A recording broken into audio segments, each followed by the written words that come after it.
is the most fun that you've had as a kid?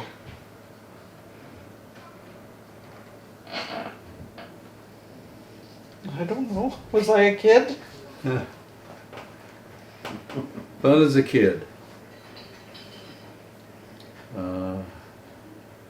I guess growing up on a farm, it was probably having some animals and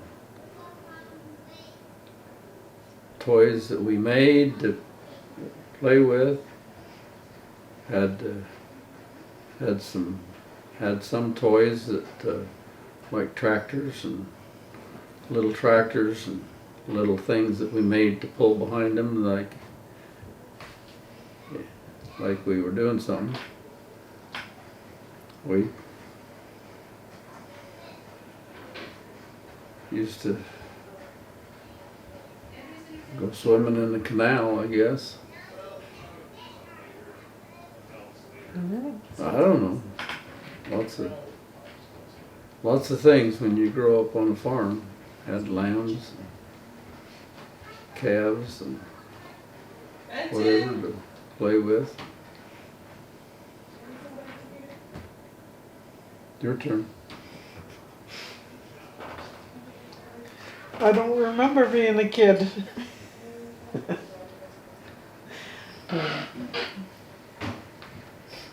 Is there anything you guys miss about your childhood?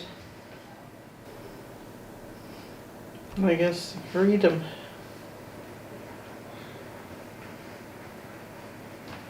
We could go a lot more places, do a lot more things. There was no fear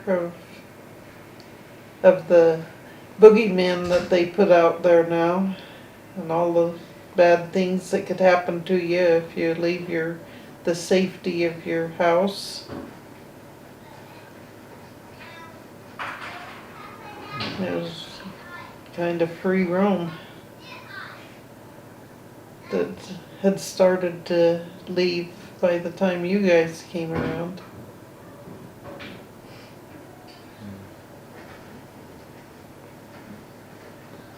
What would you say, Dad? Oh, I don't know. It was a pretty carefree type of a life, and as much as we, as kids, we could pretty much do whatever, but that had to fit in between work too. 'Cause as kids, we worked to start with in the garden, and later as older kids we worked in the fields. So we also had enjoyable times with friends. We'd go visit people. Don't do that nowadays. Just go visit with another family. The parents would sit around and talk, and the kids would play. So. Did you work as a kid, Mom? Well, when we were in Utah, I remember Dad milked cows on one of the places, and we had there were certain things we had to do, cleaning up the stuff before we went to school. And we had to go get the cows out of the pasture, and we had all the different, Russia and the United States, and we had to go through scary countries to get them. And then when we moved to Idaho, I remember being in the cellar. It was called the Hoos Cow. What was it called? Anyway, we had to sit around and take eyes off the potatoes for hours sometimes. Sprouts. The sprouts. And Dad started milking a few cows there, and then when he went to Boise to check out the dairy there, and he started running that before we moved to Boise, and so we would milk the cows in the barn there in Cuna, and we had to do it by hand, and Dad would have to come back and strip them out. And I remember Dad, when he was helping milk the cows there, he would come up with the most creative songs.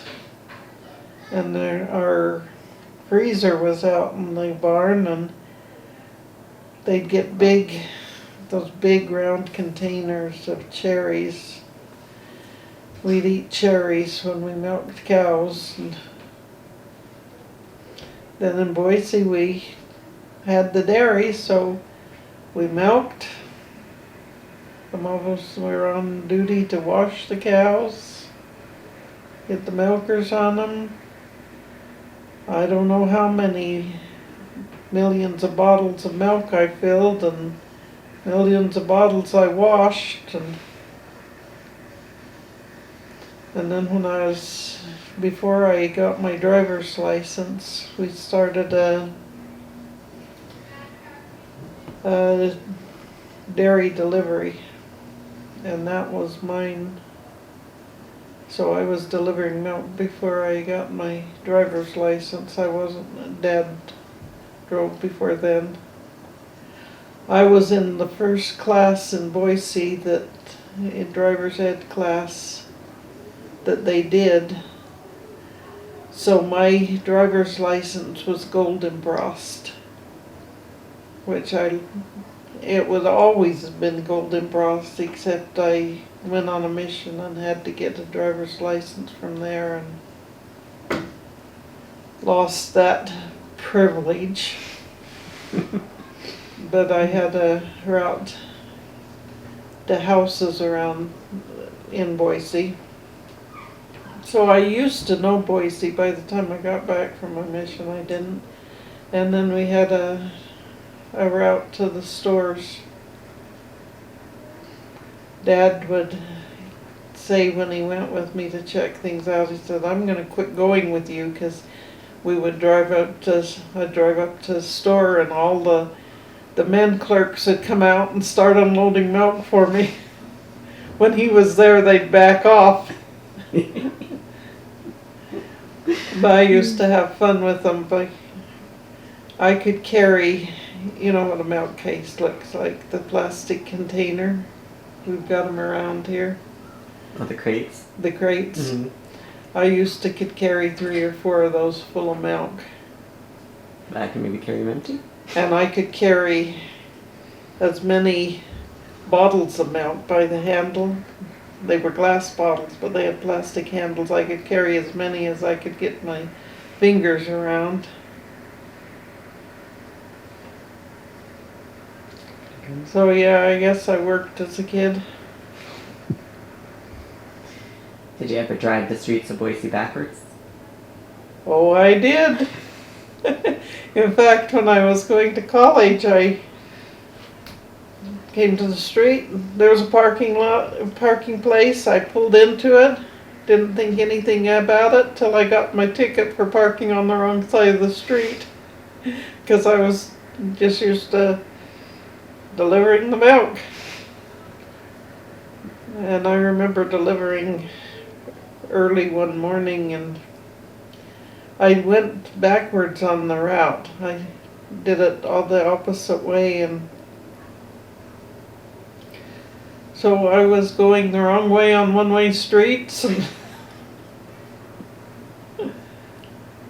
I was the only one that caught me on that one. Thank goodness. But you know, like on Christmas time, I'd get all kinds of things from the people I delivered milk from. That was kind of fun. And some of them I've got to be friends with, and we had a dog. We wanted a puppy. Dad says, no way, one dog's enough. So I had somebody I delivered milk to that had some puppies, and so he gave me a puppy for Christmas, at Christmas time, and we gave it to my dad for Christmas. What could he say? What sibling were you each closest with and why? Like, tell us about your family. Do you want to go down? Which one were we closest to? Well, closest in age to me was Dolores. And Dolores and I were pretty good buddies.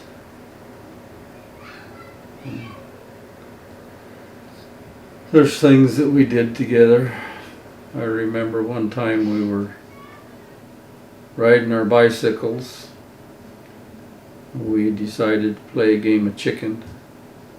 And we would ride out and then come in, and normally one of us would chicken out and we'd go past each other. This one time we were going pretty fast and we both chickened out the same way. And we ended up a mess. But Frank's the oldest, and then Doreen, and then Ken, then Dolores, then me, and then Neil, and then Glenn. And Glenn's like the biggest age gap, right? Yeah, Neil was 3 years younger than me, and Glenn was 8 years younger than him, so Glenn was 11 years younger than him. And that made it so that when I was a teenager, and like I would be working in the fields on the tractor, and Glenn was at the age that he could sit on the tractor seat with me, and I have harrowed miles of with Glenn sitting on the tractor seat with me. Well, Renee was the oldest, and then Diana, and then me, and then Beverly, and then Jay. And I guess I don't know, when we were young, I didn't feel any tension between us. We did all kinds of things together. I mean, since we lived on a farm, we played together. I guess one of my bad memories is that when we only got one birthday party, it's when we turned 8, and there was absolutely no other kids my age in the ward, in the area. And so it was my sister's friends that came to the birthday party. And I backed up to sit on a chair at one time and missed it. And it got my back, and I cried because it hurt so bad and everybody made fun of me.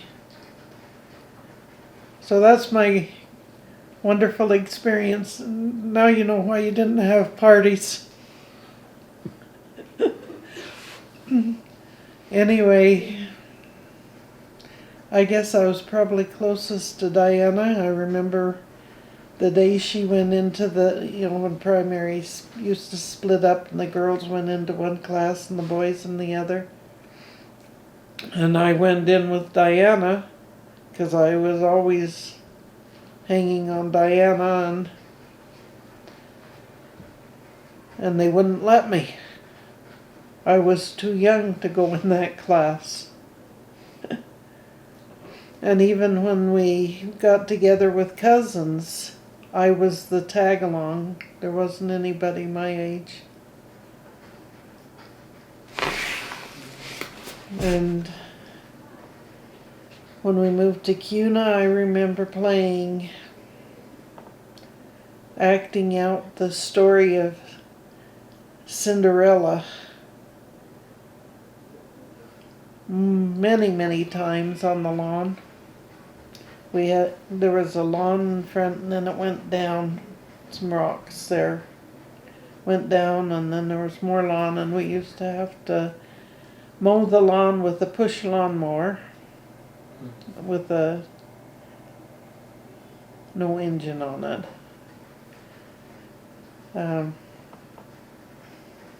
After teenage years in Boise, I think our personalities started to clash, and we had fights in Cuna. Somebody'd do something and somebody'd get upset, and we lived in a house we could go around, like you could go around here. We used to chase people around and around with a broom. Diana was always a peacemaker, and it used to upset her so much. And then for years I would have nightmares about running out, because we were fighting instead of getting ready for school. I'd have nightmares about running out to the school bus without any shoes on. And oh, speaking of shoes, that was the greatest day of the summer, the first day our mom would let us go barefoot for the summer. And then let us sleep outside. So the next morning we were all swollen up with mosquito bites, couldn't see. In Boise we used to have some pretty good fights. The last fight I had with Renee was mean. She was bossy, she was mean. The last fight I had with her was, she hit me with a hairbrush, and the hairbrush broke.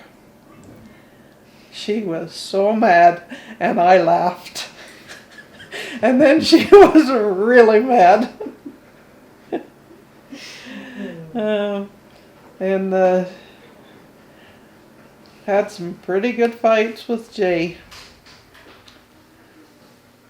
The last really, I mean, he'd tell you now that I was mean.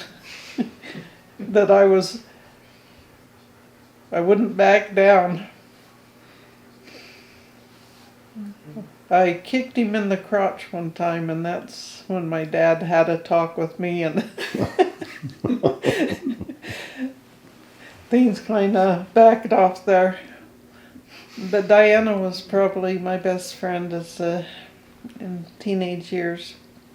She had a friend, and I had a friend, and the four of us used to do things together, with mutual and stuff like that. Yeah, boxing gloves at one point. Oh yeah. And we got them for Christmas, and Jay was boxing, and the pants were falling down. He would try and pull them up with the boxing gloves on and keep hitting them. Had those around for a long time. I used to pitch softball. We used to play in grade school, like at lunch hours and things. And I was always put in the pitcher box because I could pitch. So I never learned to hit the ball. I never learned to run. And I've always had a problem with an overhand. I guess I never developed the muscles for it. Maybe that's why I can't swim. I don't know. But so in high school, in the ward, we'd play softball tournaments, and I pitched a couple of no-hit games. Very good. And the boys were impressed. They thought I should play hardball because I could get it across the base faster than most of them could get a hardball across. But I can't do it anymore. That's pretty good. What sports were you involved in as a kid, Dad? Oh, sports really didn't start until high school. And I played basketball. And the first year, they didn't have a junior varsity team, just a varsity team. And so I sat the whole season on the bench, I guess, because there were older boys that did that. And then the second year we started a junior varsity team, and so I was on that junior varsity team in basketball, and then in high school I played for first string on the basketball team. Good friend of mine and I were the co-captains of the team. So that was pretty fun. And then my junior year, I guess it was, or maybe, no, it was the sophomore year, we started football too. And the first year we played football, it was 8-man football. And so all of the smaller schools were playing 8-man football. And the first year we tied for the state championship. Wow. And the second 2 years we wiped them up. We took the state championship the second 2 years. So what position did you play for that? Are there positions in football? My position was a center. And I was pretty good at blocking people. And so my position was actually as a pulling center. I would lead the plays. And so if a play was going to the left or to the right, I would hike the ball and then pull out and lead the play. And that's what I was called, was a pulling center. So I remember we didn't have that many kids, but one of the kids playing the guard was a pretty small kid, and the other guard was pretty good size, about my size. He's still a good friend.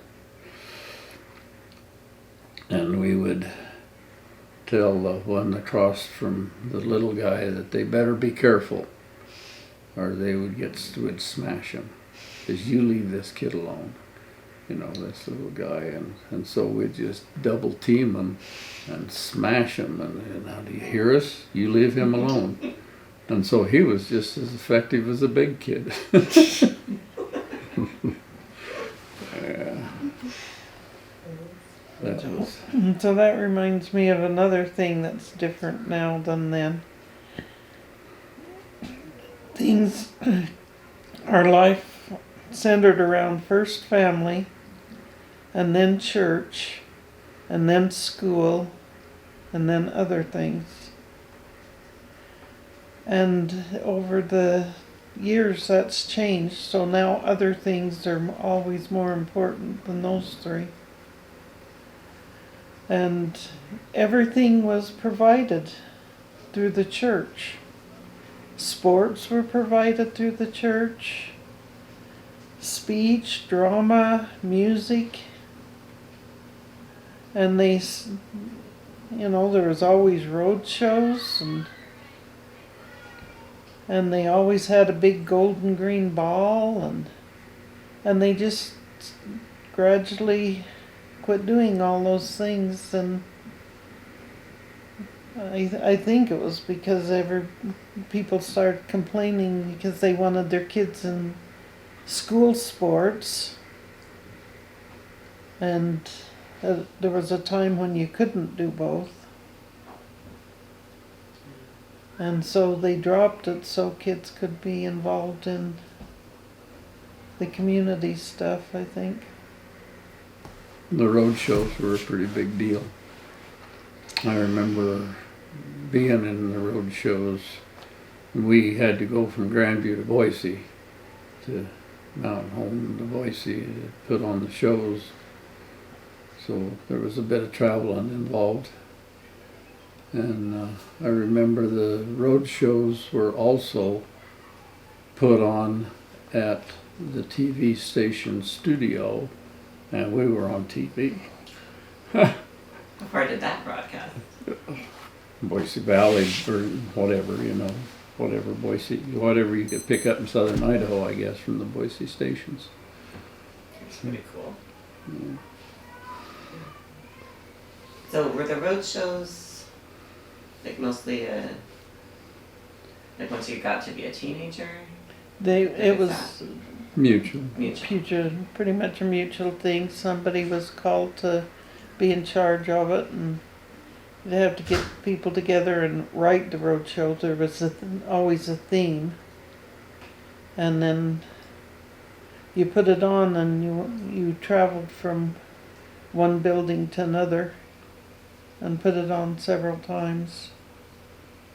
That's why they were called road shows, because you were on the road, going to the different buildings. In the stake. Yeah, all parties. Yeah. It's fun.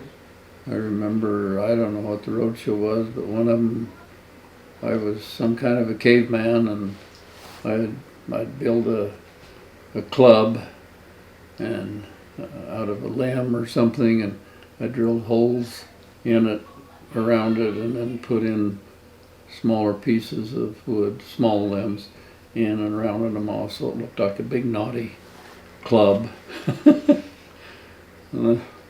One year, I don't know what we were doing, but we had rows of corn, and I took 2x4s and drilled holes in the 2x4s, and then I'd cut the corn stalks and stick them in those holes, so we had rows of corn. Because the ward made all the props too, and the props had to be taken down quickly and moved and set up quickly. And every year they used to have a talent show. So you could go and see what was happening and come up with ideas for the next year of what you might want to do. And I miss that as you kids. I think you were involved in maybe one or two during your whole childhood. Do you remember any of your Parks and Road shows? Or? Just remember being in them. So besides the puppy that you gave your dad, did you have any other pets, or was it mostly animals, for working animals? We always had a dog. There's usually cats.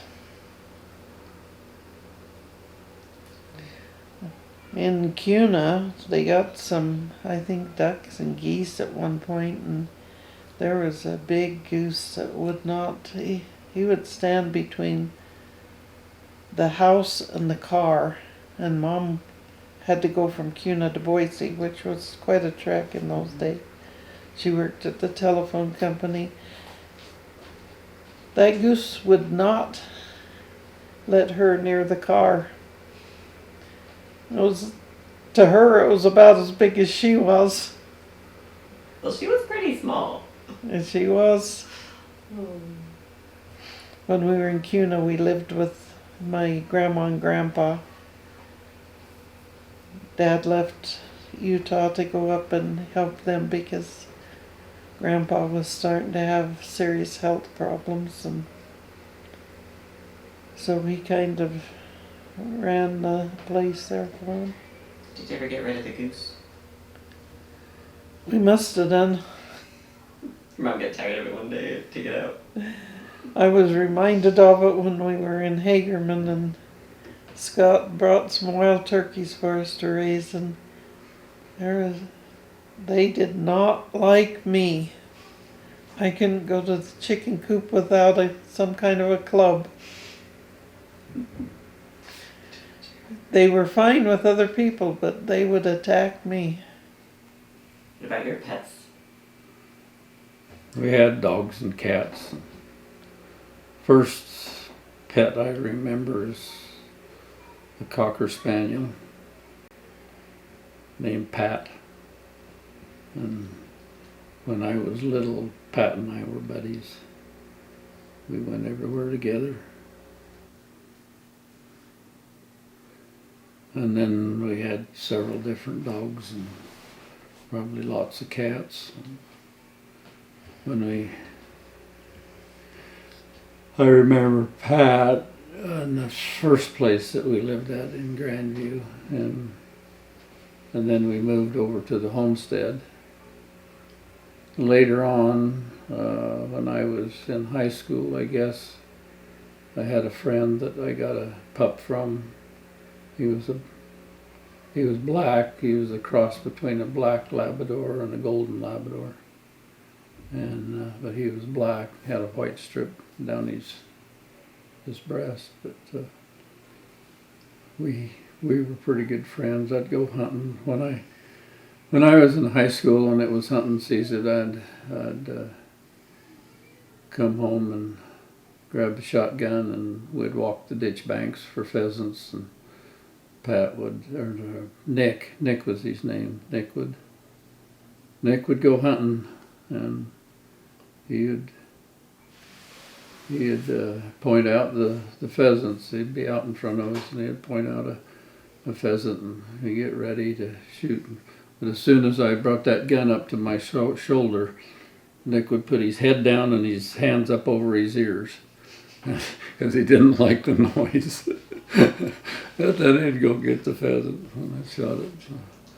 And we used to hunt rabbits together, and each year for a while there would be a refrigerator van come into town, and we would have rabbit drives and whatever, and the guy with the van would buy the rabbits from us, and I think we got 10 cents a rabbit or something like that, and I remember of going rabbit hunting at night. We had a spotlight that we held in our hand, and when we spotted a rabbit, we would put the spotlight on it, and the rabbit would freeze because he couldn't see. I don't know why he stopped, but he would.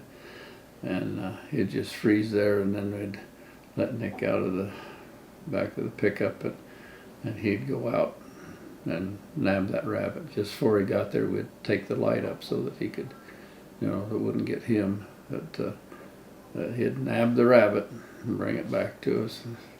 That's how we hunted rabbits for this refrigerator truck guy that was buying them. So we'd have seemed like a pickup load of rabbits to go. We'd be at night, so we'd just unload them under the van and tell them next morning how many we'd put in. So that was. Then we had cats. Sometimes we had too many. Remember one time the old tortoiseshell cat, she had kittens, and they were growing up, and Dad didn't want them around, that many more cats, and so he told me to get rid of them. And so the humane way to do that, to me, was to put them in a cardboard box and put a hole in it and take the exhaust from the vehicle and from the car or pickup or whatever, just gas the box, and get rid of the cats. Well, I was doing that, and I turned around, and here was Glenn coming at me with a pitchfork. He was not wanting his cats killed. He was gonna get me for doing the cats in.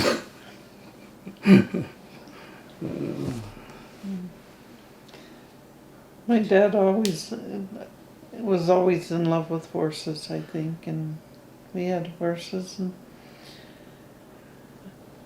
my memory of riding a horse in Utah as a little kid, I think all 5 of us was on the horse. Maybe there were just 4 girls, I don't know. We were riding around and the horse came back and went under the clothesline and it just wiped us all off.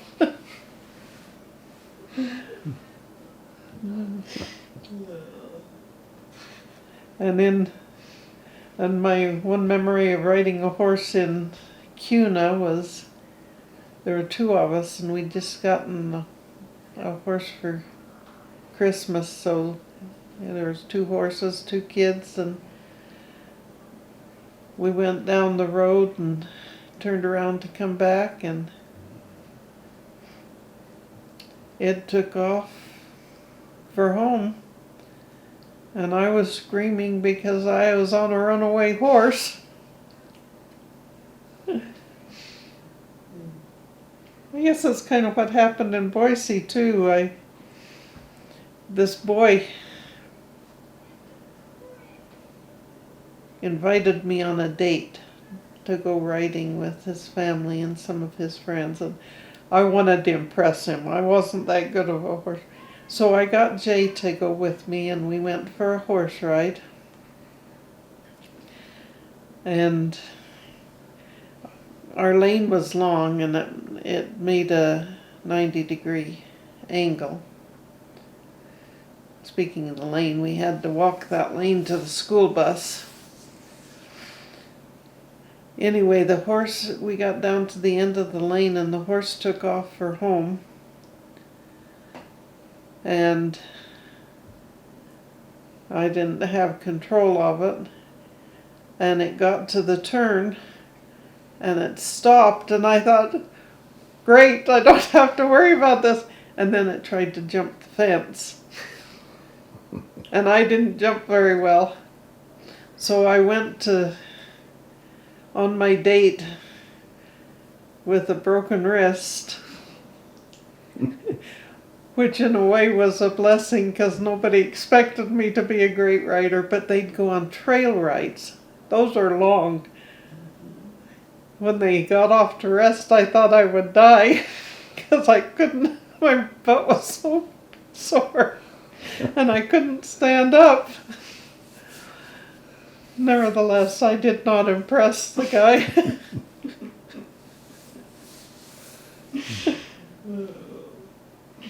I guess we did the horse thing too. The neighbors had a horse, and when we were pretty small, there'd be 3 or 4 of us on the back of the horse, just bareback, and we'd get him chasing rabbits, and the horse would, chase the rabbits, and it was a great thrill because all the kids. Well, one time the rabbit did this, turned the corner. I went around the sagebrush just so fast, and the horse did too, and all the kids went. What's the scariest thing that you've ever done in your life?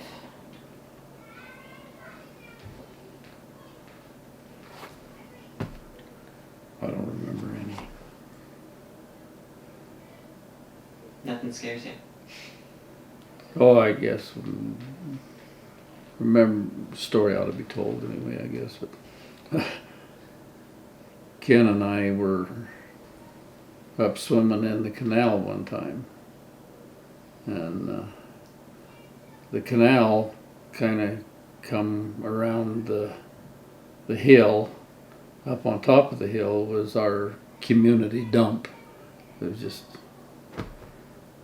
they do landfills nowadays, but then it was just a dump. No, they'd dump trash up there. Well, we were swimming in the canal and Ken felt something bump against his leg.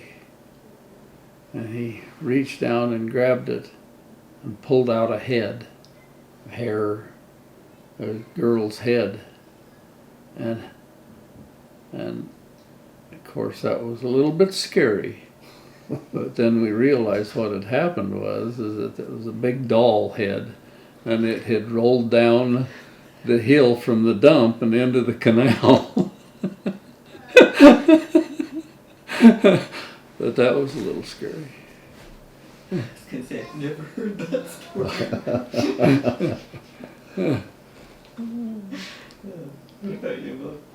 I guess, well, I guess there's two of them, and they were both in Boise. As a teenager, my friend Laurel and I used to pride ourselves on going to movies and watching them, never getting scared, never getting emotional about things. So we went and watched Wait Until Dark.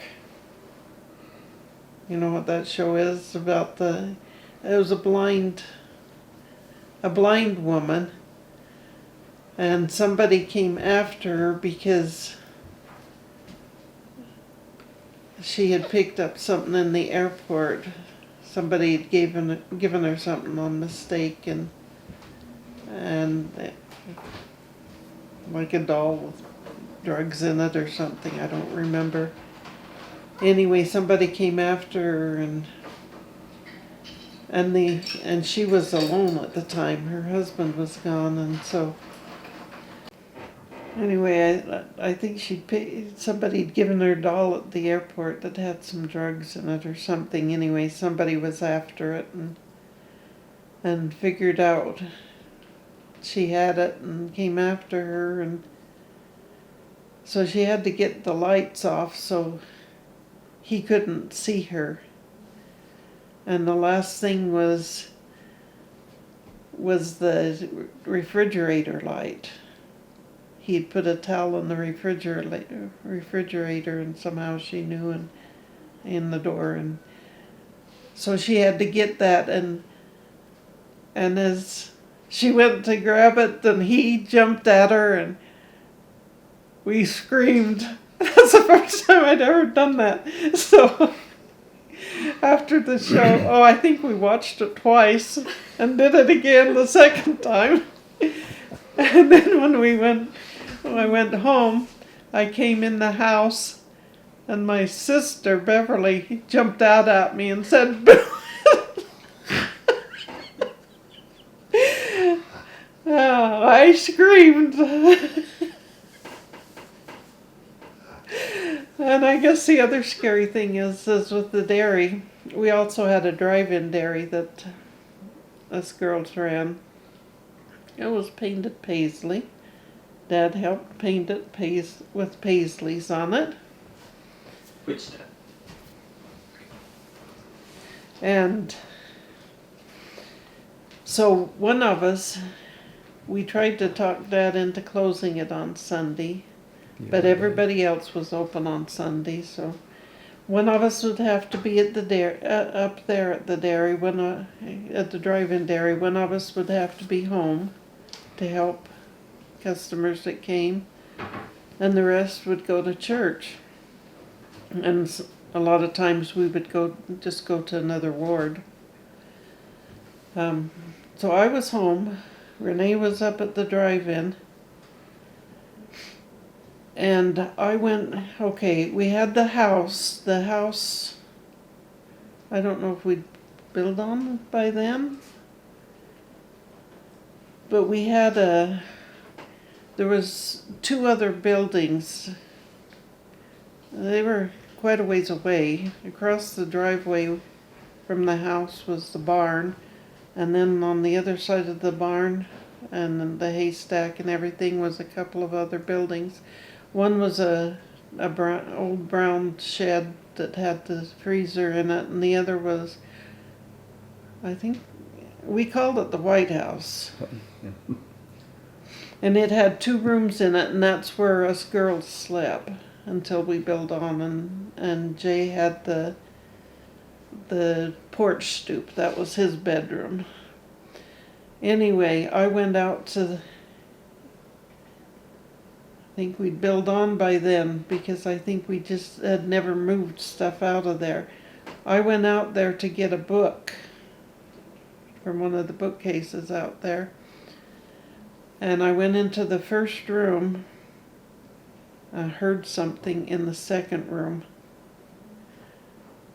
And I took off. Of course, I imagined something following me, and I ran in the house, locked the door, and scurried around to the hiding to get to the other door to lock it, and called my sister at the drive-in, and I heard the phone pick up in the barn when I was on the phone with her. And I don't know how I communicated with her, but I don't remember now. But she called the police. And so when Dad and the rest of them got back from church, the police were there. And I guess what had happened is a convict had got out of the prison in Boise, and he was living there and eating from the freezer. Had it pretty good. They caught him up on the ditch bank. That's creepy. That's pretty scary. Well, it was to me at the time. It is. It is to me now. And speaking of convicts, Dad got in the program at one time where, convicts were, it's kind of like a work release program, and they'd come and work for him. And my dad could have written a bestseller about those experiences. He had one guy, we've got to put up this fence. He knew everything. And he came back and he says, "John, you've got a bad batch of nails." Every time he'd hit one, it would bend. But my dad had all kinds of stories like that. I guess another, what should have been a scary time, we had a kind of a hillside that we had put into alfalfa, and the only way that we could irrigate it, we found out, was with sprinklers. And because otherwise the water going down the corrugate would just cut a big deep channel. And so we had to sprinkle, and so we had the tractor running a sprinkler pump, and we had to have that tractor running and gas for it and everything all the time.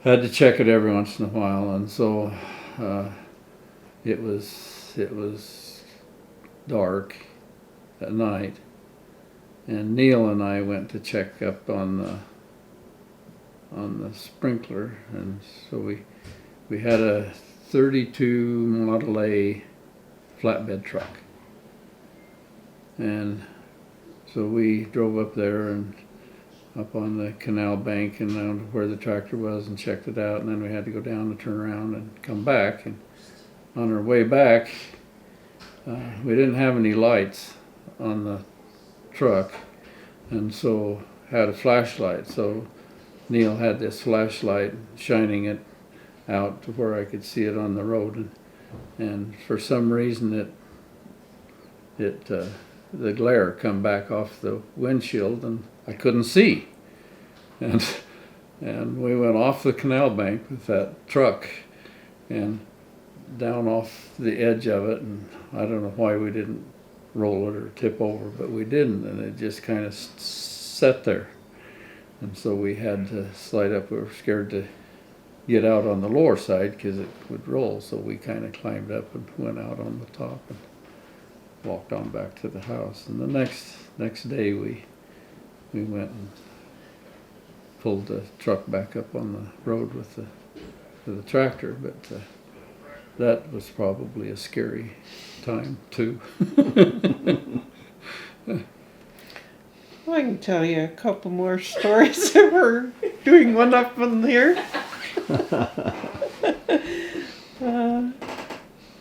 Jay had a friend and they went up, clear up on the canal bank and down to the bottom pasture to bring a tractor back.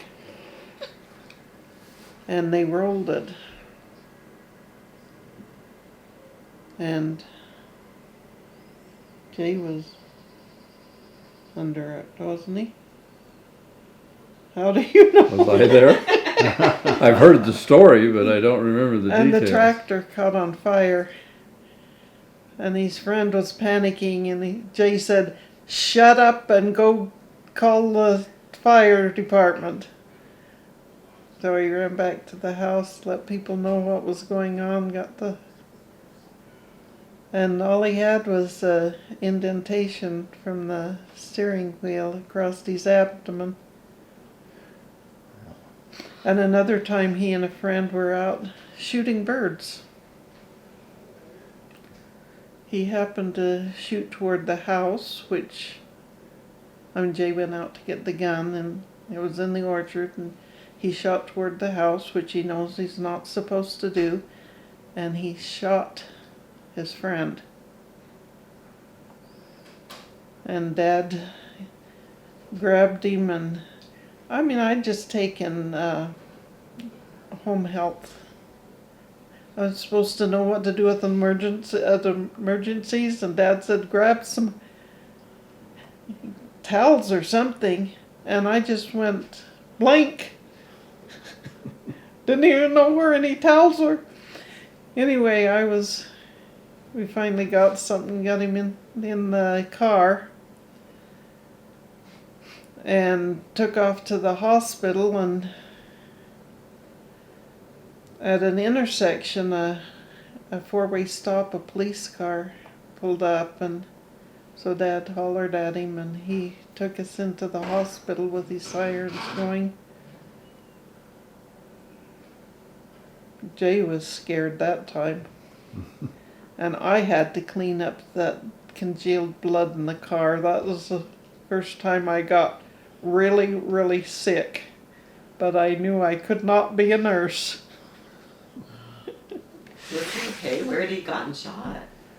Well, in his gonads, and if it had been one little bit further, he would have lost him. If it had been the other way, he would have been... Right, a femoral artery, right? Yeah. He turned out okay. But that was a scary thing for the family. Did Jay get in trouble for that? Like, No, that was back in the time when accidents were accidents. Yeah. So did the homestead have running water and working toilets and everything? What's that? The homestead, did it have running water and working toilets and everything for you guys? When we got the homestead to start with, we purchased, Dad purchased the homestead rights from a woman that had filed on it. And when the homestead was filed on, she had drilled, or somebody had drilled an artesian well. And the well was out in the field along one side of the place. And that's the only improvement that there had been on that. Otherwise it was just sagebrush and whatever. So when Dad bought the homestead rights, then he had to improve upon the homestead, because that was the homestead law. And he had 5 years to do that. And And so when they did that, they drilled another well kind of up on the hill from where the field was. And so we had a well with running water, and they had power brought in, and so we had electricity. And Ken and Dad started working on the homestead, and Frank took care of the farm on the other side of the river where we were living. And so they built what was going to be the garage for the house. And it was 20 by 24 outside measurements, 20 by 24 cinder block garage. And he and Dad lived in that. They partitioned off half of it for a granary. And the first year they put in, I guess, 5 acres or something like that. And the next year they put in another 20 acres. And then from then on it was what, you know. And then we we moved from the place, the Spencer place across the river where we were living, over to the homestead. And we had a outdoor privy. It was kind of cool because it was made out of slab wood. Slab wood is what you cut off the tree that has the bark on it to square it up. And so that's called slab wood, and so it was built with slab wood, and so it looked like a big tree trunk out there. But it was a 2-holer privy, and it was about 80 feet from the house. And so no, yes, we had running water, but we didn't have a toilet in the house at all, or a bathroom. So bath time, it was the number 3 tub, and you fill it up, and once a week you took a bath. Did you heat the water at all, or just? Oh yeah, we'd heat water up for it. There was a water heater in the house for the kitchen. It was 3 rooms actually. There was the room that was the kitchen and the dining room and the living room, and that was about half of that house. And then the other half was split in half, and half of it was Mom and Dad's bedroom, and then the other half was the girls' bedroom, and the boys were up in the attic. And so that's where we slept, was in the attic. And in the summer it was horribly hot, and in the winter it was terribly cold, but that's the way it was. And that's where we grew up, was in that little garage that never got a house built on it. So. And then you had an outhouse too, Mom, right? We did. I think in one, I thought, in my memory, we lived in one place in Utah. But then my mom assured me we lived in 3 different places. I think 2 of them were rentals, and then they bought the place that had the mineral rights on it. And I think in that last place we finally got running water in the house, a pump.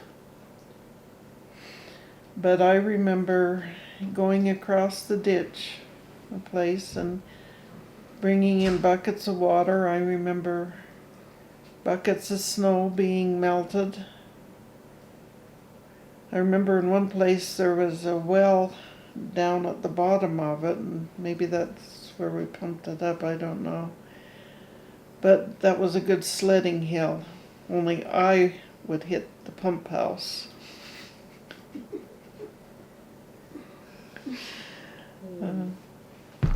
So we carried a lot of water.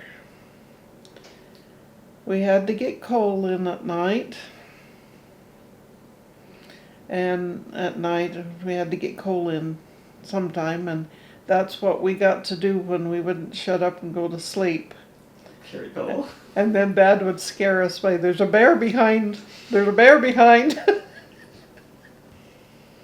The artesian well that was on the place when we got it is where we built a corral around it. It was not very much of a flow, but it was warm water, and that kept it from freezing in the winter, and so the stock always had water to drink, and we built troughs down there. It smelled a bit sulfury, and there was gas bubbles that would come up in the artesian well. And so Ken built a little gas trap there and caught that gas that come off and would burn it. And so we had a night light for the stock out there. Build a little lamp. Oh, I didn't tell you about the outhouse. We called it the T. So years later we were talking about the skunk that was in the tea. And my brother, who was not very old when we moved from there, said, "I didn't know you guys used to drink tea." And the one time I got stung by a bee that didn't swell up was on my bum in the outhouse. I'm so glad that didn't swell up. That's good. Would have been painful. Sorry, I'm upset. All right. And we also did the tub, The bath once a week. Galvanized tub. bath once a week, and started with the youngest, and I don't know, they tried to start with the cleanest and get to the dirtiest, so my dad was always last. Was the water really cold by then? I would imagine. When we started high school playing sports, then we would shower. We would shower at school, and then we didn't have to take a bath in the tub. So, There was one time that we were going to a ward function, and my mom had got us all ready, curled up hair, and I, fixed our hair and everything, and Diana hadn't taken out the bucket. Maybe it was just the slop bucket, I don't know. Anyway, she took it out and fell down the stairs. And so she had to start all over. Well, there's no such thing as hair dryers, hair curlers. I think we were probably late for that. yeah, I remember one Christmas program at school that we were getting ready to go, and I was something that I don't even remember what I was, but I had blue pajama pants that Mom made them as pajama pants, but they were a costume for whatever we were in.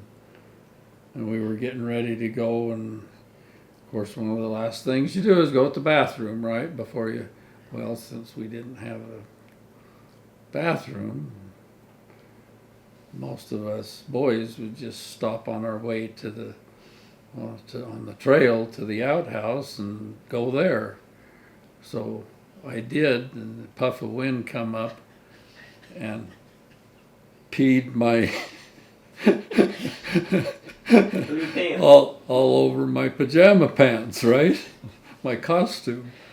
And so Mom had to wash and then dry that before we could go, and we were late, all ready to get to going, and so she rinsed them out and ironed them dry and whatever. part of living in the outdoors, I guess. So did both of you have moms that made some clothes for you? Yes, my mom sewed until she taught me how, and then she never sewed for me again, which I thought was pretty sad.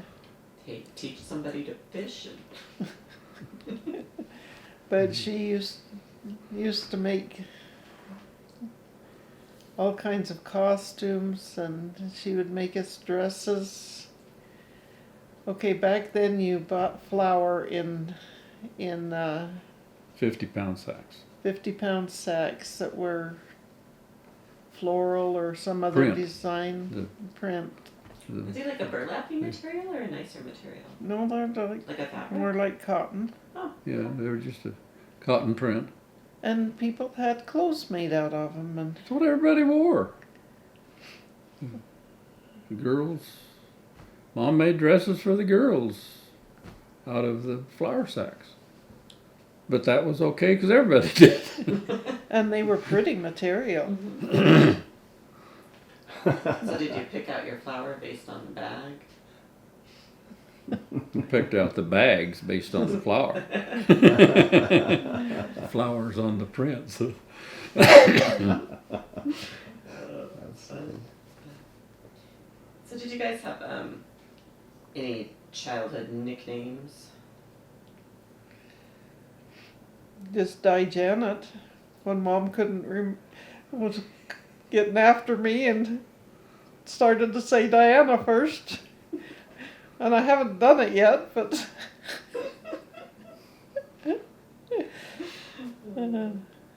So you come by that honestly. When I was in grade school, I was pretty chubby. And so my name was Truck. And I went by Truck for a lot of years. Is that like a family name too, or friends? Or? Oh, most of the family didn't call me that, but they knew. You knew who you were talking They knew about. everybody else did. Yeah, I was Truck until about junior high, I guess, and I started to slim down and lost that puffyness, I guess. And by the time I was in high school and in sports, so most all of it turned to muscle instead of fat. So when I was playing sports, bucking hay and whatever. I was very, very skinny as a kid. With the dairy, anytime somebody'd come to eat, we'd wait until they picked up the milk jug. I mean, we didn't use pitchers, we just put the jug on. And as soon as he would pour his milk, everybody'd have their glass over there. And we could keep him pouring for a long time. Until the jug was gone. And I experienced that, by the way. He did that to you. And I could drink a lot of cups of milk at a time. I mean, it was glug, empty over again. Yeah, when I first had dinner with them, it's when we were dating, I guess. First had dinner with them, I made the mistake of picking up the jug and spent the whole dinner pouring milk.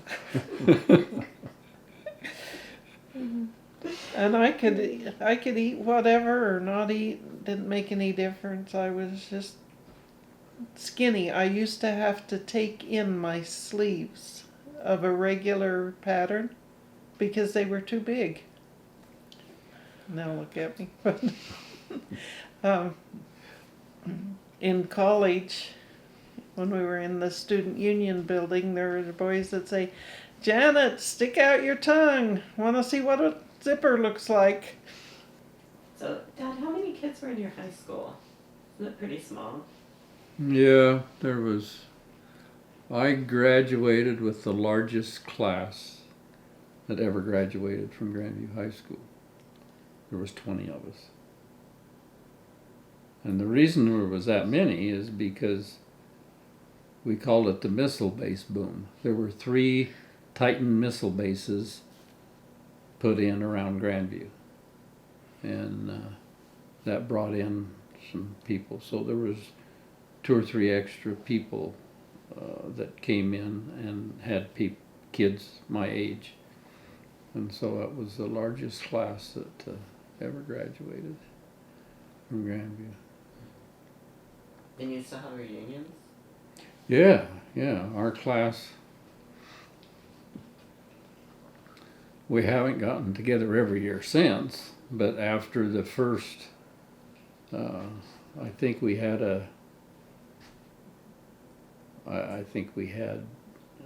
maybe a 10 and a 20-year reunion or something, but on down the road here, I don't know, maybe it's been 10 years or so, but since the last one, we have had a get-together every year. And fewer and fewer of us. We're down to 5 or 6 now. They all in the area? Huh? Are they all fairly close? Well, no. I mean, one of them lives in Alaska. So it comes? And last year she came down for it. One lives in California and he hasn't been up for a while. And then there's one in McCall, 2 or 3 there's 2 in the Nampa area and 1 in Oriana, which is in that area. And we get together. Last year we got together in McCall at her place. This year we're going to Nampa, I guess. And that's in a couple of weeks. How big was your high school? Huge. Was it really? There were 2 high schools in Boise, and they were both huge. And they built another one. Beverly graduated from that. I graduated from Bora, and there, I don't know how many hundreds were in our class. So that was different than Dad. Yes, much. So have you been back to any high school reunions? I wouldn't know anybody. I didn't know anybody back then. I mean, I don't know what percentage of the kids I actually even knew their names that were my age. Okay. You didn't do Pepper's question about the first kiss. What age did you get your first kiss? Pepper was very curious. I do not remember my first kiss. Maybe I never had one. I honestly don't remember a first kiss. So it must have been no big deal. Not memorable. Do you remember yours, Dad? I don't know when the first one was. I mean, I had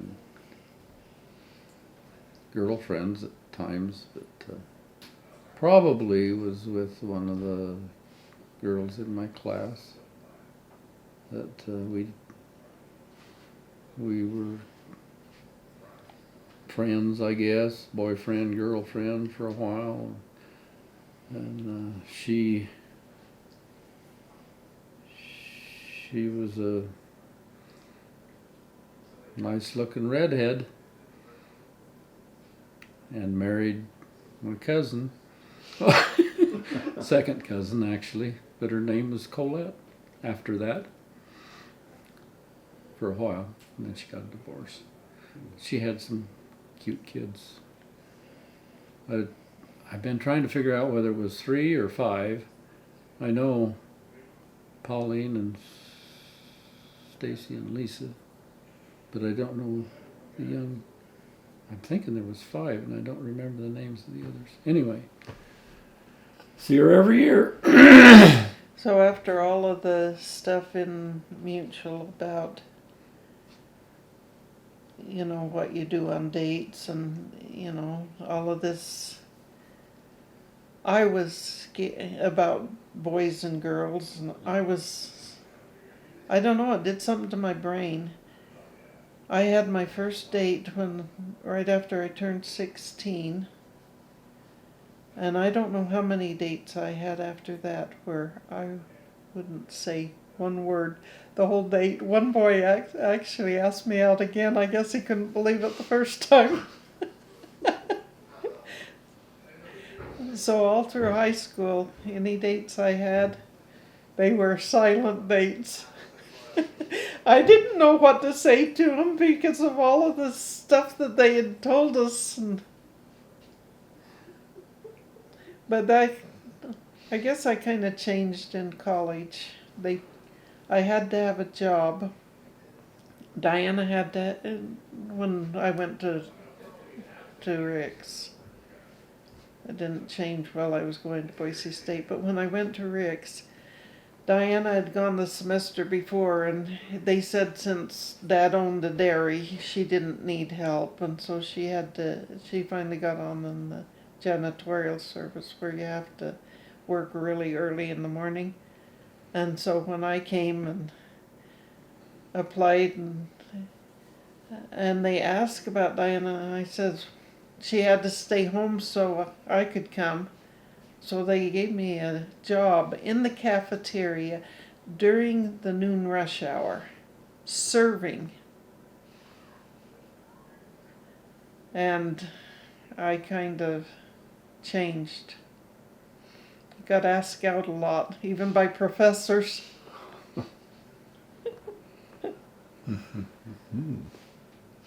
Well, I wanted to make sure that we got, if you wanted to share your testimonies, you could slide that in, I think, right? Mhm. If that was something that you wanted to do. Well, let me just say about my testimony. I went to a thing in primary, as an older primary thing, and people were telling about these great spiritual experiences, other kids. And I felt really cheated. I felt less than because I had never had a great spiritual experience. And all through high school, everybody talk about these great spiritual experiences they had, and I never had any. So I thought maybe I don't have a testimony. And no matter how hard I'd pray, it would never happen. I mean, I went on mission, I bore my testimony. It wasn't until Utah. I remember sitting there watching conference in Utah, and Brother McConkey said, I was born with a testimony, and it confirmed to me that so was I. I just always had one. I didn't need those great spiritual experiences. I just always knew God had a plan and that we had to follow His plan. To me, it's just totally logical that that's the way it is. That we have a Father in heaven, that we have a plan to follow, that His plan is so much greater than we can comprehend, that we really don't understand it all, but we understand enough of it to know that it's real. And it hurts when you see people disobedient to that plan. The commandments that we have, and list them all, but some of the basic ones, the 10 Commandments and whatever, and you see this generation disregarding those, that hurts. Because to me,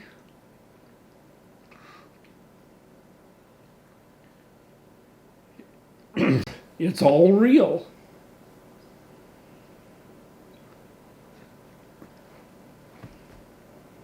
I don't question it.